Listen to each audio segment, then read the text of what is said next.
Hey, I'm Kristen Ishihara, the mayor of the city of Longview. Thank you for joining us today as the city continues their series highlighting the great work happening in our community by some of our nonprofits that address homelessness. Very important issue, and we're so glad that you tuned in. Today, I am joined by the founder and director, Sister Helen Johnson, and assistant director, Laura Benson, here at House of Hope. Thank you, ladies, for joining me. Thank you. Yeah, we're glad to be here. Yes. Yes. Tell me, let's just start with, tell me what House of Hope is, what you do, what we need to know.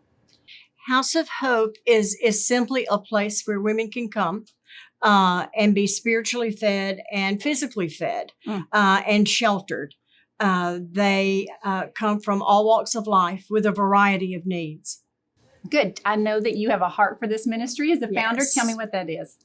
I was called to minister to adult women, and never did I dream that I would be in a homeless situation. And after that experience, I knew that Longview needed something more than what we had. So I came here 20 years ago. Okay. And just put in a little Sunday school room. This used to be the Church in the Wind Church. Pastor CC from Moberly Baptist allowed me to come in, and we just had a day shelter for a year. And then they moved out. Moberly moved them into a regular church, and the landlord handed me the key and said, if you want this building, you can have it. Yeah. Just pay the rent. Use it for good work. And so that's what I did. And we just began to take women in off the street. And how long ago was that? When did you officially open? I actually opened in 2006, February the 6th, 2006. And somehow in November of 2005, I just knew that I needed a place. I didn't know exactly for what. And I incorporated Outer Court Ministries. And then we became DBA House of Hope. Okay, great. How long? Tell me about the facility here and the services that you have here now at this campus. We're located at 3011 West Marshall Avenue. When we first started, first began House of Hope, we only had like 3,200 square feet of room. And now we're up to 9,000 square feet. We have added on tremendously. And we do lots of different services. Okay. Tell me your capacity for shelter. How many people can find shelter? City occupancy is 72. Okay. And what do you think your average occupancy is? Probably between 45 and 50. Okay. And I know you have limited staff. Tell me about that. What are your resources look like staff-wise? Before COVID, we had lots of staff. And then we had COVID. And of course, our census was just depleting quickly because people were so sick. We didn't have any place to quarantine them or to help them, really. And so we let our staff, we dismissed a lot of our staff. And so now it's just Laura and I, and we have Kathy and Stephanie and some of the girls that live here, work here. Yeah. We have a work program where they can come in and we can teach them. We have a receptionist program. We have a kitchen where we actually get them to take the test. Food handlers. And the food handlers, yes, the food handlers test. And then when they leave here, they can go anywhere and go to work. Oh, that's a great idea. So we have lots of girls that we've sent to beauty school, to cosmetology. Super. And lots of girls that we've sent through the nurse aid programs, the CNAs. And How do you think people hear about House of Hope? How do you... We seldomly advertise because we're limited with space, and oftentimes we're just very limited with funds. Sure. Because we don't get out and just really ask for a lot. We just depend on God. Yep. And so we do have some the internet, of course. Laura can tell you more about that. We set up a .org, a hopeforwomen.org. Yep. And any facility, hospital, or any churches, whatever, can look us up, and it's a direct link to the information on how to get a hold of us. Okay, so maybe some referrals from other sources around town that might know hospitals people in know need. about us. Okay, I think because she's almost been here 20 years. Sure. You know, people just know we're here, and they know that they can bring them here, and we'll see if we can. And tell me what makes you unique, because that's kind of my, I think your passion is unique. What? We want to feed them. We want to feed them. The heart of this ministry is food. I want them to come in. We have wonderful showers. We have wonderful bathrooms, and we have plenty of room for them to go in and get cleaned up, no matter where they're staying. If they're staying in hotels, if they're living in the woods, or where they are. And so I think that's probably the most unique thing is that, and we have laundry. A little laundry service back there where they can go back and do their laundry. And we just feed them spiritual food and physical food. So you're providing services to people that are not sheltered here. Absolutely. Absolutely. And we love them where they're at. Yeah. That's a key point. You have to love them when they walk in the front door, but you also have to listen to them. Yeah. How many meals a day do you think you serve? We probably serve, breakfast, lunch, and dinner. I would say probably about 160 to 165 meals a day. And we always have snacks. We have every woman in here has a chore. Everybody has to have a chore if they're going to live here. They have to participate in everything. And we have women that are assigned to keep snacks. They keep the snack table going. Yeah. And so, and it's really important to me that they get fed. Yeah. Food that's nutritious and shows them people care. Yes. Yeah. You don't know where they've been eating or even if they have been eating.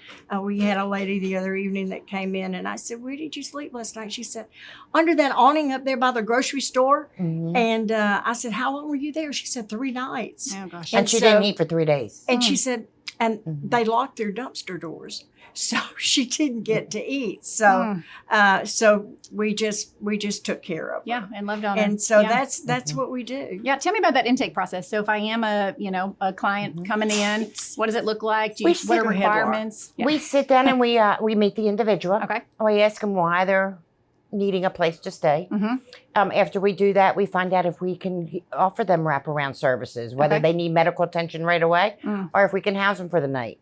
We also look into what their needs are, not only physically, spiritually, just to get them so they can get back on their feet. Sure. A lot of people we find that are not from home, like away from home, like in another state, we'll find resources to get them back with their family instead of having them stay in a city that they don't want to be in. Sure. Other than that, we just help them right where they're at, whether it's schooling, whether it's training, whether it's having them get a job, getting them into church. And then we have success. Yeah. You let them determine what they would need to do to make it. Yeah. Is there anybody that you aren't able to accept or, wouldn't meet those requirements? Tell me what that would look like. If they are a threat to themselves or to others, sure, that's pretty much the only ones. We do have some repeat people that come in that try to stay here. And if they're unstable and they're a threat to other people here, we don't let them stay here. Sure. We refer them to another ministry. Okay. And one thing I've heard you talk about, Sister Helen, is still providing them services, but not allowing them shelter if it's a safety concern. So you're still loving them and providing them services, but maybe to keep the others safe. And we do find them a place to go to. We don't just put them back out on the street. Perfect. Yep. So we make sure they have a place that Talk to me about those partnerships, how you work with others. And no matter how terrible they are in here, we never put anybody out on a Friday night. Or a weekend. Or weekend. We always see to it that they have someplace else to go before we do anything. Yeah. And the services that we have wraparound services with Community Health Corps and the I call it SHREC, the Special Health Resources. And we have a good conversation lots of times with Highway 80 women. The people up there, sometimes we can swap out or that sort of thing, or they have a bed and we don't have a bed. So we do those kinds of things. Sure. Those are the wraparound services. And partnering with others that are doing similar services and working together. Yes. So they're just not jumping from shelter to shelter. Right. Yes. Right. And I know I've heard you, Laura, talk some stories about advocating and finding resources through, just your own tried and true network. That's right. You've been doing this a long time and you know the people to call. And you get to build relationships with people that are in the community. And it is basically who you know.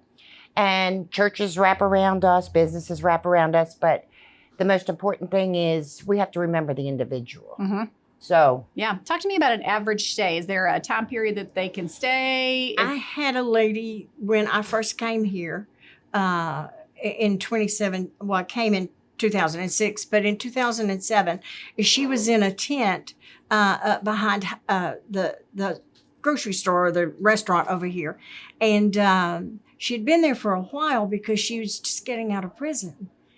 and she couldn't just resettle back in the little city that she was in. So they brought her to Gregg County and dropped her off, and she was up there. So we had a little garage sale out here on our parking lot, and here she comes. Ate up with chiggers, scantily clad, just, almost nothing. And she didn't know that we were a shelter, that we could house her.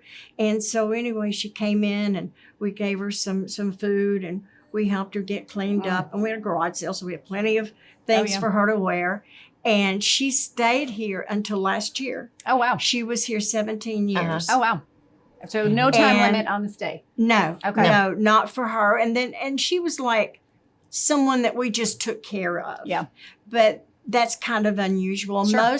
Most of our girls stay between a year, 6 months and a year. Okay. But then they should be pretty well reacclimated to society and where they need to be. Yeah, what during they need their to be doing. Stay here. Because Tell me about really what they're doing. Work with them. We do Bible studies. Of Okay. course, we have 2 Bible studies a day. We do Celebrate Recovery. We have done lots of cooking classes, and we have some ladies that come now and set up the easels, and they have art classes. And they do watercolors and regular paints and that sort of thing. We have ladies that come and do crafts. And we have a rule. It's mandatory that if you live here, you go to church. And so we have a lot of people that come and pick them up for church. And then after church, we have a lot of people that come and make dinner or make suppers for us and that sort of thing. Mm-hmm. And so they get nights off if they have to cook. Yeah. So there's a lot that we do. Oh, sure. You mentioned to me too, pregnant mothers. Yes. And in that 5 years, we had 28 babies wow. that called this place home. Oh, wow. They were brought home here. And out of those 28 babies, we had 8 that were adopted out through CPS and adoption. And then the rest of them, we still know where those babies are. Oh, wow. Because when COVID came, we didn't take any more babies. Yeah. We could take sick adults, but not babies. Yeah. And so we did away with our nurseries, but that was a wonderful time that they came. And we just added on 5 individual rooms. Okay. A couple of years ago, Johnson and Pace gifted us with the plans, and then they came in, and a contractor came in and built the rooms. Oh, wonderful. We've had 2 new mamas and 2 babies in those rooms, because now we can have them individually. They don't have to be out with general population. Tell me about what you think are the biggest challenges you face, trying to do what you're doing. What are the biggest challenges you run into? Space. Okay. You mentioned mental health to me before as well. Space. Mental health for the actual client themselves. Yep. And housing. Yep. Mental health is because they do as best they can, but sometimes it can take weeks or months to get them in. Well, on a shelter standpoint, we have to house that individual till they get seen and also placed on medication, or if they even need medication or counseling. So in the meantime, for that amount of time, it makes it difficult. It's a new dynamic in the house. Yep. Yep. So in housing, we have women that have been waiting 3 years for housing. And that's the only thing holding them back. They've saved, they've worked, we've case planned with them, they've completed everything. They just need a place to go to stay. Yeah. Yeah. And you'd mentioned to me previously some challenges in opening with the city, and I want you to just go ahead and talk honestly about that. So as a shelter, having a commercial kitchen when you're feeding people, or a sprinkler system and exits. Yes, tell me because about we had just, it was a Sunday school room, and that was our kitchen, and we had the stove, the commercial stove, the commercial refrigerator. We had 3 sinks in there. And so we had, it's just a very small room, and we had big serving table. The beauty shop, one of the beauty shops, redecorated their shop, and they gave us all these wonderful cabinets. So that was our serving tables, was those cabinets. And we had lots of space below to store paper plates and things like that. So that was a challenge when we were first here, because you had a passion and a need. City didn't understand that we were doing fine, but we weren't completely up to code. Right. So we had to get sprinkled. Yeah, how did you solve that? Did you have private donations, or how did you solve those things? We had private donations. Yep. Totally private donations. Because the community saw what you were doing and came to support you. Yes. Churches and businesses and lots of civic organizations. Yeah, tell me about the community support now. How does the community engage with you or support with you? It's good. It's great. It's great. We couldn't do what we do without them. Mm-hmm. And we have a lot of individuals that come in and help out with finances and that sort of thing. Okay. And repairs. You know, sometimes that's a struggle and okay. a challenge is repairs. You know, right now we have a refrigerator that's down and it's quite costly. Yeah. We had a young man that loved us and took care of us, and he paid for when we did the new kitchen, he paid for the walk-in refrigerator and freezer and all of the electricity that went with it and that sort of thing. Mm-hmm. So we've had lots of good people that have helped us, good godly people. Yeah. Longview is really unique because it rallies around its individuals and businesses and even shelters. Yep. If there's a need, they're going to do everything they can to help us. Yep. I believe that 100%. And I think because we have the resources. Mm-hmm. Yep. I think it's wonderful how the community backs everybody here. Yeah. Tell me how you're funded. How do you pay the bills? We do not have any government funding. We have never applied for any kind of grant. When I came here, I just felt like God was going to provide what we needed, and He has. Sometimes the money streams have been kind of shallow, you know, and sometimes they've been wonderful. Our building, our property is paid for, and it was paid for by individuals that just came and said, you don't need to pay this note anymore. And some of those individuals have already passed and they're in heaven, but there's other people that come and just, you know, we're like a big old ship out in the ocean.